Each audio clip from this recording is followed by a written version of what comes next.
Hai. AA. Korea AA Assalamualaikum warahmatullahi wabarakatuh. Waalaikumsalam warahmatullahi wabarakatuh. Alhamdulillah ada yang menjawab. Oke, ketemu lagi di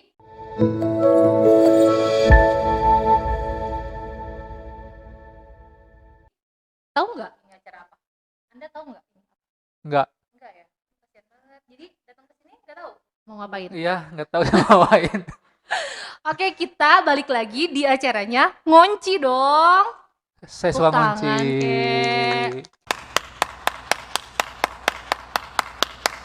Jadi gini ya, sebelum saya memperkenalkan narasumber yang ada di sebelah saya mau cerita dulu nih sedikit. Jadi, tahu nggak? Nggak tahu ya? Enggak. Nggak tahu ya? Jadi ada dong yang WhatsApp saya. Ada dong. Ada Adalah. yang nge-WhatsApp saya. Nanya, ngonci kapan tayang? Kebayang nggak sih? Itu saya terharu banget. Sahabu. Ayalah pokoknya mah. Siswa. Nanya, terlepas. Bukan siswa lagi. Orang tua siswa.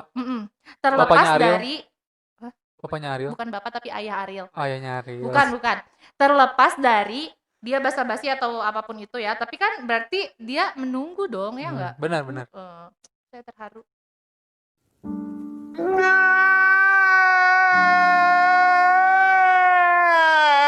Itulah pokoknya. Terus, nah, Segitu weh.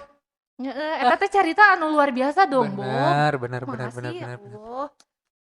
Nah, terus tahu nggak ini ngonci episode keberapa? 1, 2, 4. Iya. Jadi Soalnya saya ngedit, saya nge-tag, jadi Oke. apa ini episode 4. Terima kasih. Iya. Terima kasih. Oke, jadi di ngonci spesial edisi ke-4 ini, sebelumnya mau dijawab dulu deh yang nge-WhatsApp saya, kan belum saya jawab tuh. Ngonci kapan tayang? Jadi ngonci Sahabu ini ngasapna ti aku lakunya. Bisi ti aku laku can dibayar cenah. lain lah, emang aku nanyakan ngonci. Oh, bisi we aku nanyakeun ngonci. Terus jadi buat yang nanya, ngonci itu kapan tayangnya? Program ngonci ini kan sebulan sekali ya. Biar nggak polusi pemandangan sih sebenarnya. Betul, anggaplah tablik akbar. Iya, sebulan sekali. Sebulan sekali rutinan. Jadi Iya, rutinan di masjid. Malam Sabtu. Iya, pokoknya pantengin aja di tiap awal bulan itu pasti ngonci tayang. Nah, biar nggak ketinggalan, jadi jangan lupa di subscribe sama di like. Sama jangan di blok. Jangan di blok, terus yang udah like jangan unlike ya. Nah sekarang karena ini sekarang orang Sunda teh sekarang. Guys, NAH. Terus ini kan ngonci spesial ke-4 tadi ya. Ya. Saya mendatangkan narasumber yang luar biasa atau biasa di luar? Biasa keluar di luar. Oke. Jadi narasumbernya ini tuh biasanya dia tuh adanya di belakang kamera, tapi kali ini saya paksa buat ada di depan kamera. Kenalan dulu dong. Siapa? Anda siapa? Asli. Baik, bohongan oke. Bohongan dia mah. Perkenalkan, nama saya Adi Pengersa Putra. Wow. Di sini mengajar mata pelajaran TIK. BTK ya nama. Anda mengajar ya? Mengajar. Luar biasa. Luar biasa. Alhamdulillah. Alhamdulillah.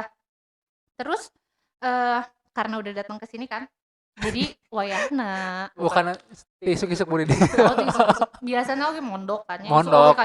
Bener, jeung ngalak kardus.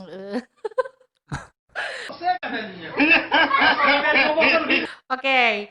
Saya punya mau ngobrol-ngobrol sih. Karena saya tuh kita seumuran gak sih? Saya teh 88. Oh, saya 99. Beda 1 tahun berarti nya. Terus saya 85 aslinya. Oh, aslinya 85. Tapi berarti sama saya beda 5 tahunan ya, saya 90. Tapi saya tuh kagum loh sama Pak Adi. Wah, tumben ngomong kagum. Iya, karena mungkin kalian udah tahu lah. Pak Adi ini tuh adalah seorang kapiten. Aduh. Seorang apa? Ya saya manusia biasa buat tubulah kumaha. Ya. Tapi Pak Adi ini selain ngajar, dia itu pengusaha sukses di Tanjung Sari. Amin. Gak sih? Tahu dong produknya apa? Produknya pisang lumpur. Wow, pisang lumpur. Pisang lumpur Bandung. Bantar Rujak, Banda Aceh. Oh, enggak Tanjung Sari. Asalnya nanti diceritain itu Oh, ada nanti diceritain ya, nanti saya tanya-tanya.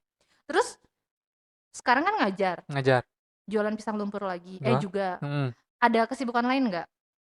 Ya paling ngajar Hmm. terus usaha. Hmm. Kemarin sempat ada ya panggilan-panggilan ngisi seminar-seminar Panggilan lah. alam. Oh, panggilan seminar. Jadi apa? Sebagai apa? Nyep, Motivator, nggak motiv, pengisi ya materi. ngisi materi lah. Oh, Buat wow. motivator berat Hebat ya. sih. Oh, belum Belum. motivator. Tapi akan ya suatu saat nanti. Itu jadi Mario Teguh tuh. Oke. Amin amin. Adi Itu Teguh. gitu. Oke, terus dari kecil emang punya cita-cita buat jualan pisang lumpur. Wah, nyantu tuh. Aduh, masuk nanya teh. Jadi Cuman gimana? dari Punya cita-cita nggak? sebenarnya cita-citanya dulu pengen jadi pegawai biasa. Pegawai biasa. Cuman ketika Wow, masuk tinggi sekali cita-citanya. cuman ketika masuk kuliah Hmm, mulai berubah pikiran, hmm, berubah mindset, hmm, pengen jadi wirausaha dan di keluarga juga hmm. sebetulnya kalau dilihat tidak ada yang kerja, Bu. Maksudnya ngangguran semua apa gimana? Masya Jadi gimana Allah. maksudnya nggak ada yang kerja itu Jadi gimana? semua wirausaha gitu. Oh, jadi semuanya memang baru wirausaha. Iya, betul. Apalagi sekarang lagi ini ya, lagi rame ya wirausaha ya. Ya, lagi rame. Hmm.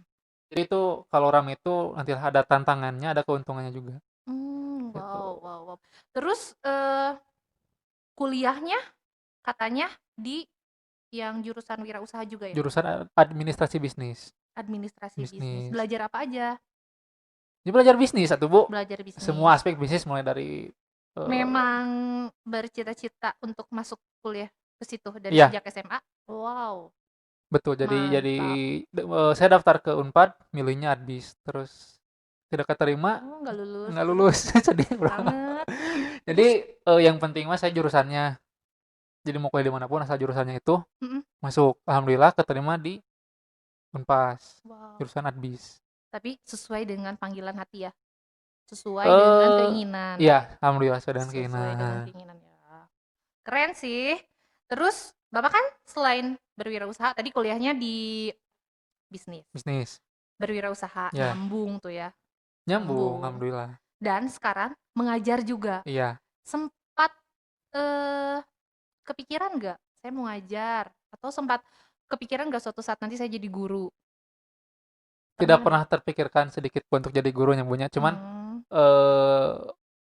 emang sih untuk apa ya namanya, untuk mengajar gitu ya, mengajar dalam artian kayak sharing segala macam. Nah itu sempat ada terpikirkan. Cuma untuk jadi profesi yang pure guru, wah jauh ya, tidak terpikirkan sama sekali. Terus bagaimana perasaan Pak Adi nih udah jadi guru? Gimana tuh? Apakah dari seorang entrepreneur ya, buat masuk ke dunia pendidikan itu susah atau enggak penyesuaiannya? Kan beda tuh, dunia yang beda banget ya. Iya. Susah atau enggak? Kalau untuk pribadi saya itu enggak susah, Bu. Berarti Ibu, misalnya Ibu di sini tahu sendiri kan saya ketika masuk ke Masya Allah. Saya ketika masuk ke Yadika ya tahu-tahu jadi guru. Tidak ada hal yang memberatkan, tapi ada beberapa hal yang memang harus saya belajar lagi. Terutama masalah administrasi mengajar seperti itu. Liar eta pokoknya. Liar teka-tekan ya. Teka-teka, masalah kayak K1, K2, K3, K4 segala naon eta teh liar. Benti berpunten da kumaha. Pusing nggak sih Bu masalah administrasi pusing. Cuman kalau masalah public speaking saya ngajar gitu, alhamdulillah gitu. Ya itu bisa lah ya. Bisa. Cuman kalau administrasi aduh mantap. Tapi Kak Adi tuh udah ngajar berapa lama sih? Setahun ada? Bulan depan setahun. Wah, anniversary ya bulan depan. Anniversary. Tapi kalau menurut saya sih, saya kan mantau tuh. Kak Adi keren sih. Emang kemana wae coba. Walaupun basicnya bukan di ngajar ya, sebelumnya entrepreneur, tapi bisa menyesuaikan dan bisa berusaha. Sebenarnya apapun bisa lah kalau belajar.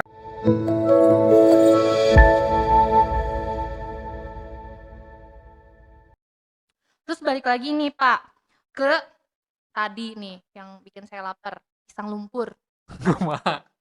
Pisang lumpur. Kalau yang saya tahu, pisang lumpur itu adalah jajanan yang pada tahun berapa sekarang? 2020. Itu adalah jajanan terhits dong, ya nggak? Ya Nggak bisa tahu. jadilah, bisa jadi Bisa bisa jadi jadi. karena saya lihat tuh di boothnya di sana ya depan tuh ngantri, terus buka cabang juga ya banyak ya. Alhamdulillah. Nah, itu awal mulanya membuka usaha pisang lumpur itu seperti apa? Pisang lumpur aja? Oh, memang selain pisang lumpur banyak lagi? Wah, jauh Bu, jauh sebelum pisang lumpur. Oh, Saya udah mulai jadi si buka pisang lumpur usaha. itu tuh bukan usaha pertama Bapak? Bukan. Oh, Sebenarnya orang-orang kan lihat saya pisang heeh, lumpur, tapi heeh. sebelumnya Ada juga. saya nyebut usaha dan sempat Oh, beberapa kali gagal juga. Alhamdulillah pisang lumpur yang bertahan sekarang jalan 3 tahun. wow. Gitu. Boleh cerita nggak? Apa sih yang pertamanya kan kita belajar dari kegagalan dong biar Betul. tahu nih. Iya. Soalnya saya pun ingin berwirausaha tapi ya itu takutnya Nah, gagal, pasti. rugi. Tapi ternyata seorang Pak Adi Pangersa pun yang usahanya maju banget di pisang lumpur juga pernah gagal ya. Saya Wah, baru pernah tuh tahu Bu. loh. Pernah Bu. Wah, boleh cerita nggak Waktu pengalamannya? kuliah saya Hmm, pernah coba buka usaha konveksi gitu ya. konveksi Nah, apa? banyak Kaos? topi. Oh, topi. Topi berjalan, Hmm. akhirnya gagal. Hmm. Terus saya pernah coba Nggak usaha balik modal atau gimana gagalnya? bukan ngebalik malah, jadi operasional saya kurang kuat di modal. Jadi bukan tidak balik modal, tapi saya tidak kuat di modalnya. Gitu. Oh, tapi ada ya keuntungan ada, cuma Ada, modalnya harus harus tambah besar, lagi gitu. Oh, ya, ya. Terus usaha ada namanya saddle shoes, itu buat penyangga sepatu. Biar tetap bentuknya kayak gini. Penyangga sepatu. Jadi bentuknya kayak gini. Nah, itu pernah saya coba. Mungkin karena sayanya kurang fokus, jadi gagal. Gagal. Mm-mm. Kalau itu gagalnya kenapa? Apa ya? Mun bahasa Manajemen apa? teka gero Bu, nu bahasa Indonesia teka gero. Pagero. Namanya teka Ya geronya. pokoknya tidak Nggak kepegang lah. nggak pegang ya. Soalnya kan saya juga masih kuliah. Oh, pada saat itu masih Masih kuliah. kuliah. Luar biasa dong, kuliah udah usaha mah itu mah keren, Pak. Tapi saya kuliah juga sempat ngambil job. Misalkan di kampus ada ospek pembuatan kaos. Saya masuk. Wah. Dapat dari sana lumayan lah gitu. Kok bisa sih? Hah? Kok bisa? Bisa tuh. Karena kan yang susah itu tuh kepercayaan orang loh. Iya. Iya kan? Kita punya produk bagus, tapi belum tentu orang mau pakai produk Iya. kita. Ya berarti kan sebenarnya Itu gimana? bukan kalau kita jualannya bukan tidak ada barang tidak laku, tapi kita tidak tahu cara memasarkannya. Promosi. Iya, Misalkan taruhlah kayak nanya barangnya misalkan tai sapi. Kudu tai sapi pisang. Misalkan tai sapinya. Ketika ibu jualan ke petani, kita akan laku kan jadi pupuk. Iya. Tapi ketika ibu jualan misalkan di bus tai sapi kan mau bisa. Oke. Aja gitu. Paham. Jadi tahu pasarnya dulu ya. Eta. Jadi apapun sebenarnya bisa dijual, Bu. Asal kita tahu pasarnya. Keren euy. Namanya dagang teh sapi di bus. Ya heueuh atuh, Bos. Apakah di bus sok di asongkeun lagi nih ka jok nya teh sapi akan mau gitu. Aduh nu aya di Baledogan eta ku sabes. Terus tadi gagal. Yang sepatu gagal. Kalau yang usaha itu mah yang kaos-kaos kampus, misalkan kan ospek bikin kaos buat maba, nah itu mah kan tahunan ya. Udah beres lulus kuliah, saya sama dulu masih pacar ya. Wow. Pacar. Saya jualan Makuta. Tahu Makuta? Tahu kue yang artis itu. Saya just tip Makuta, Bu. Just tip. Saya ngalaman enggak jasa tip sih. Jadi saya ngemodal. Beli dulu Makutanya. Terus nanti saya nggak tahu yang belinya siapa, pokoknya saya langsung nyetok heula. Saya dagang ngemper, Bu. Ngemper sih. Kayak PKL pakai mobil kayak gitu. Sisi jalan. Kayak sekarang banyak ogenya, brownies nih kayak gitu. Saya sempat jualan di mananya saya teh. Kalau istri sempat pernah di alun-alun. Alun-alun sini. Alun Sumedang, alun-alun Tanjung Sari. Saya sempat jualan di depan seberang Geria Sumedang. Terus UPI Sumedang. Nah, jualan di sana. Rame itu. Lumayan, Bu. Pokoknya sehari itu belanja tuh. Karena kan emang lagi rame banget ya dulu Makuta tuh sampai ngantri. Kayak dulu ada Maici belum ke zamanan mereka. Zamanan Maici. Kan sampai ngantri. Kayak Maici, terus tapi dapat harga reseller atau harga normal? Oh, harga normal terus di-up. Di-up-nya juga hampir 50%, 100%. Wah, dan laku. Laku asli. Wow. Itu lumayan bisa meningkatkan taraf ekonomi pada saat itu. Iya. Cuman kan karena mungkin orang mulai bosan dan jumlah antrian sudah menurun, akhirnya mending orang-orang langsung ke mending ditu. langsung ke outlet. Dan bukan reseller tuh jatuhnya kita mah apa ya? Ya reseller juga tapi kita tidak dikasih harga reseller tapi Iya, harga normal. akhirnya kan para pelaku usaha ini reseller ini dia tidak dapat untung lagi gitu karena si pembeli sudah langsung ke Ke sana. sana. Akhirnya si usaha itu apa ya, punah dengan sendirinya ya, karena Ah, memang si mahkotanya itu udah nggak ngantri lagi. iya untuk fenomena itunya sudah habis. Terus setelah itu habis mahkota? Habis Makuta, saya tuh lulusnya 2017 Februari. Mulai Pisang Lumpur tuh bulan Desember 2017. Jadi sempat berjalan itu dulu, 2017. berjalan Makuta. Jadi habis mahkota itu langsung ke Pisang Lumpur. Saya nabung sama istri punya modal, sama calon istrinya dulu, Belum ya? belum. Punya modal, kita bikin Pisang Lumpur dengan modal awal sekitar berapa ya? 5 jutaan. Wow, ya 5 juta. Nah, 5 juta teh beli Itu dapat apa? roda, Mm-mm. bahan baku sama biaya sewa. Biaya sewa. Biaya sewa Dengan tempat. 5 juta. Dan cabang pertama Pisang Lumpur itu di sini. Kota bukan?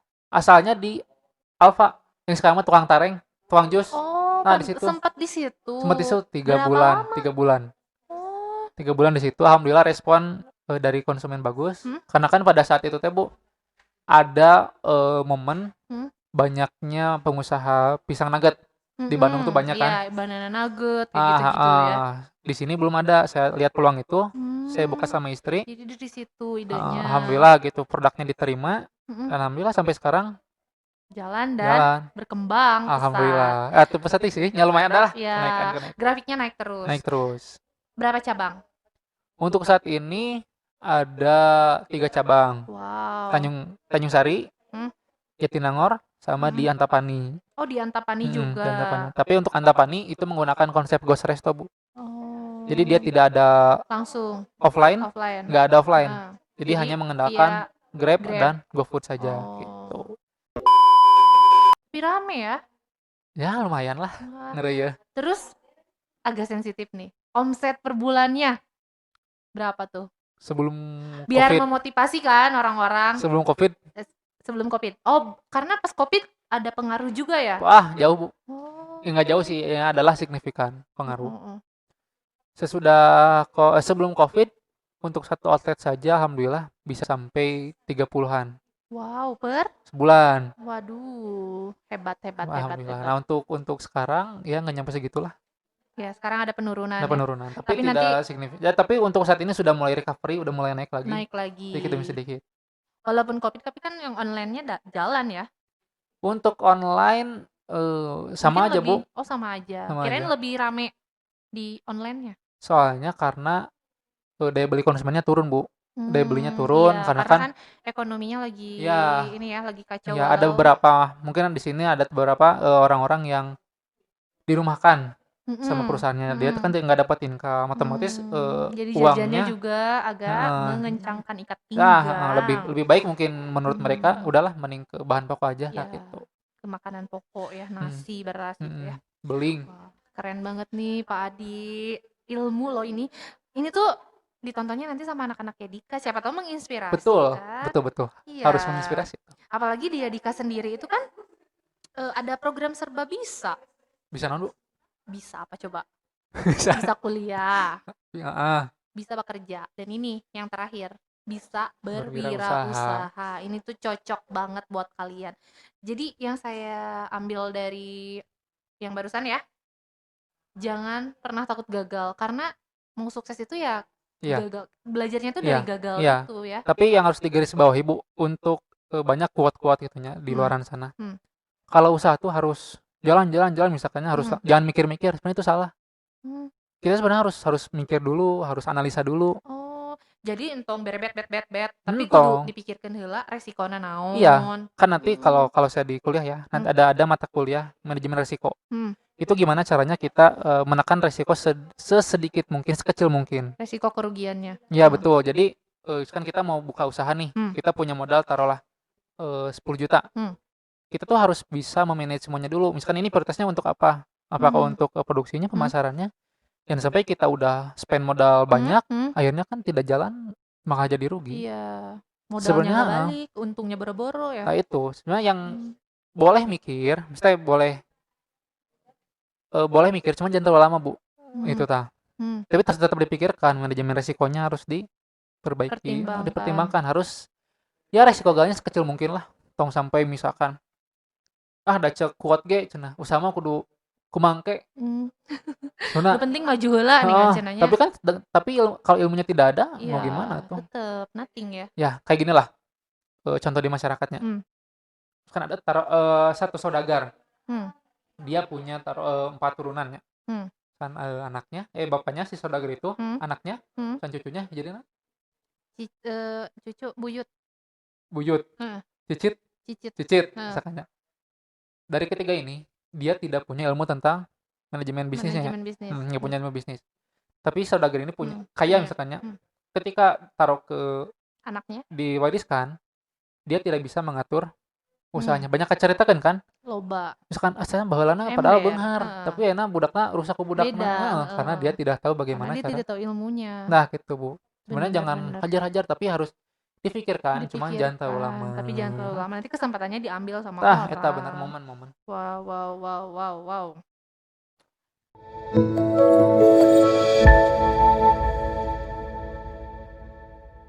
Oke. Terus kan selain pisang lumpur tadi saya sudah cerita kalau Pak Adi ini tuh adalah seorang apa? Seorang guru. Si salah, Bu sering.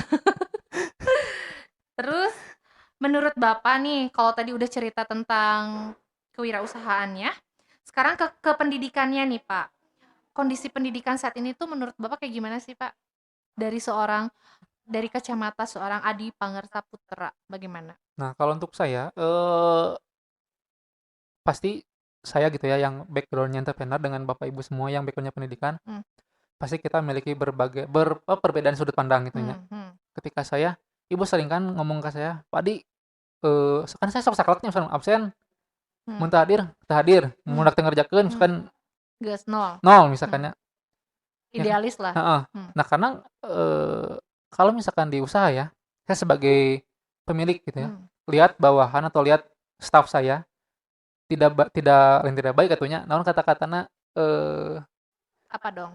Tidak sesuai dengan ekspektasi. Otomatis kan saya akan ngasih punishment.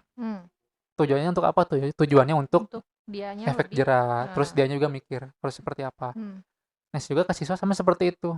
Kalau misalkan kita tidak kalau misalkan kita ngasihkan aya karunya, misalkan aya aduh kumahanya misal budak eta geus datang ke sekolah kumaha. Tapi kalau misalkan dianya tidak bisa diatur segala macam, ya udah gitu. Saya mah saklek ke anak-anak. Makanya sampai saat ini pun. Makanya Ibu bisa lihat nanti agenda kelas saya. Ada beberapa kelas yang memang udah kosongin. Gitu. Soalnya itu tuh untuk menumbuhkan jiwa entrepreneur mentality anak-anak. Jiwa entrepreneur mentality. Jiwa entrepreneur atau entrepreneur mentality, lain jiwa entrepreneur mentality. Adanya diedit.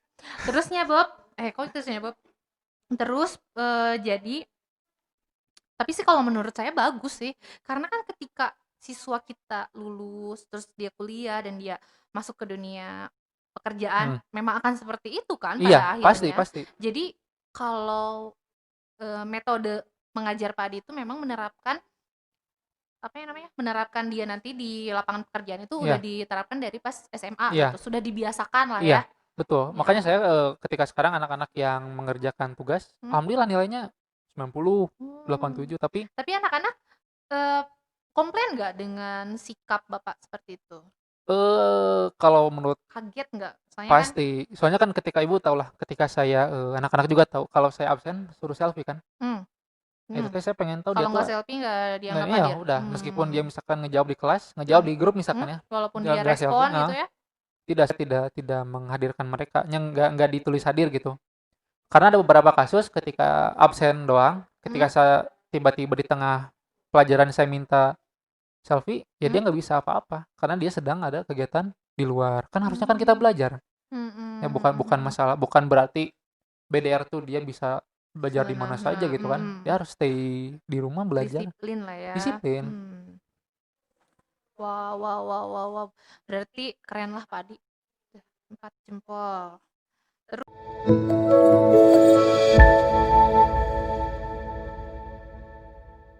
nah, tadi kan Bapak bilang tuh ada mental seorang entrepreneur ya.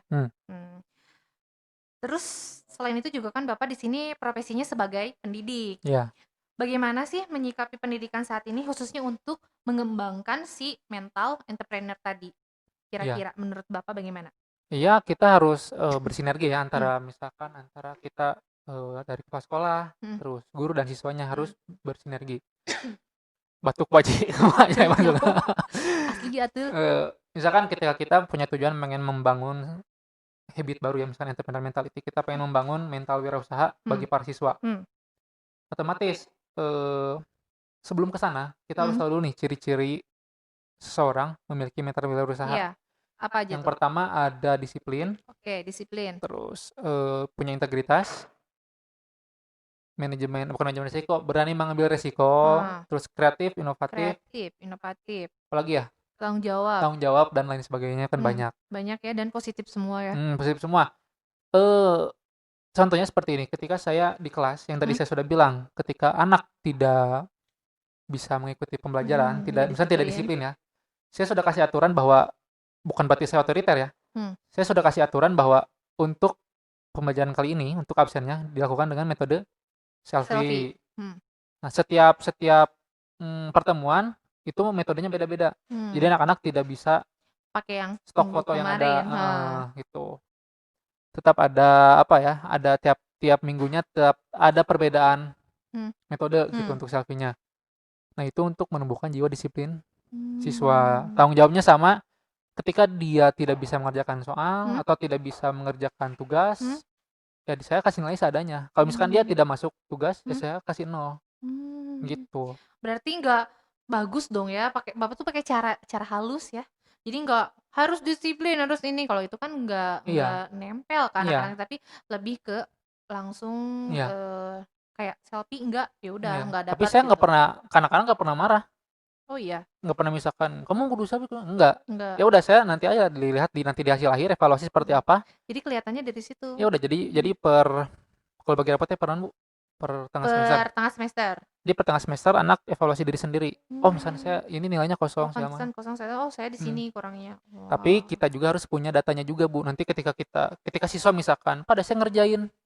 Kita juga harus punya datanya. Jangan sampai kita nggak punya datanya terus ngasih nilai anak seenaknya. Iya ya. Oke, kan sekarang ada bukti ya. Ada bukti kan sekarang online, jadi kita tahu siswa tuh melihat chat kita atau tidak, mungkin ngerjakan soal atau tidak, itu kelihatan. Ada jejak digitalnya. Terus untuk yang kreativitas inovasi, kan sekarang kebetulan kelas 12 tuh lagi materi video. Saya tidak membebankan untuk genre videonya mau apa. Pokoknya saya bebas eksplor diri kalian. Kalian mau bikin video apapun silakan, tapi di sini saya hanya memfasilitasi kalian, misalkan Pak, fungsinya ini buat apa nih? Jadi saya hanya memberikan teknisnya saja. Untuk masalah kreativitas dan inovasi silakan dibebaskan ya. Boleh berekspresi. Bebaskan. Bebas. Wah, banyak sih Pak, sebenarnya saya mau nanya-nanya banyak. 30 jam harusnya. 30 jam. Tapi karena biar nggak tadi kan polusi pemandangan. Betul. Mungkin segini aja tuh udah banyak banget informasi yang kita dapat loh dari seorang Pak Adi Pangersa. Minumnya nggak boba? Nggak. Ya, terus Pak mau ini nggak? Mau ngasih tahu nggak ke orang-orang pisang lumpur atau apa gitu? Lupa tuh bawa produknya promosi. Harusnya promosi, tapi kayaknya nggak promosi juga udah tahu sih orang-orang. Tapi Bu, ternyata setelah saya berjalannya pisang lumpur, masih banyak orang yang belum tahu sebetulnya. Oh, iya? Untuk Time Sari teh. Terutama untuk orang-orang yang tidak menggunakan sosmednya, untuk orang-orang tua. Berarti pasaran pisang lumpur tuh siapa dong konsumennya? Segmen awalnya itu untuk bukan siswa, anak muda lah, anak muda yang misalkan suka update segala macam, anak-anak muda lah. Karena kan kalau sekarang tuh ini ya Instagramable. Jadi misalkan kayak gini lah, ada minuman gini, ada brand, ada story foto, nah gitu kan. Tujuan niat awalnya segmennya itu, tapi makin ke sini ternyata lebih loyal dan lebih royal konsumen orang tua. Karena memang enak. Orang tua mah misalkan sekali transaksi ada yang hampir 200.000 Wow. satu kali transaksi gitu. Kan kalau Orang anak-anak Tanjung Sari itu? Tanjung Sari Hmm. ternyata banyak buruan Tanjung Sari yang belum ke explore gitu, yang belum Hmm. terjamah. Ya ternyata ya dari Tanjung Terjamah. Sari aja terjamah. Hmm. Siapa tahu nanti pisang lumpur mendunia. Amin amin amin amin. Oke. Itu udah banyak banget lah pokoknya informasi dari Pak Adi, seorang Pak Adi Pangersa ini. Dia itu seorang entrepreneur, pendidik, terus apa lagi ya? Banyak lah Udah lah. pokoknya, impostor. Impostor, krimet. Tapi Bu, ini ya terakhir lah. Ada lagi pertanyaan? Enggak sih, Udah. udah. Sebenarnya banyak, tapi ya udahlah, udah dulu Heeh. aja. Nanti next time atau saya nanti diundang nggak ke rumah kok? Undang tong Pak. Geus bae teu kudu. Undang. Diundang oge teu tayang. Oh pernah diundang kan filenya rusak, pernah asli. Allah, sedih Diundang. banget nggak sih? Diundang tapi juga iya. Hah? Asli, emang itu tuh diundang? Teuing. Jadi lah terakhirnya untuk saya pernah ngobrol sama alumni Dani Kurniawan, kencur. Kencur. Kemarin ke Bogona ka dia Heeh, aya. Saya sempat ngobrol sama kencur sama Pak Sam juga di mobil waktu mau ke Bekasi. Dia bilang katanya, nasi sekolah dia di Kamal lebih teu negeri, disiplinna segala macamna. Ya. Ya heueuh lah.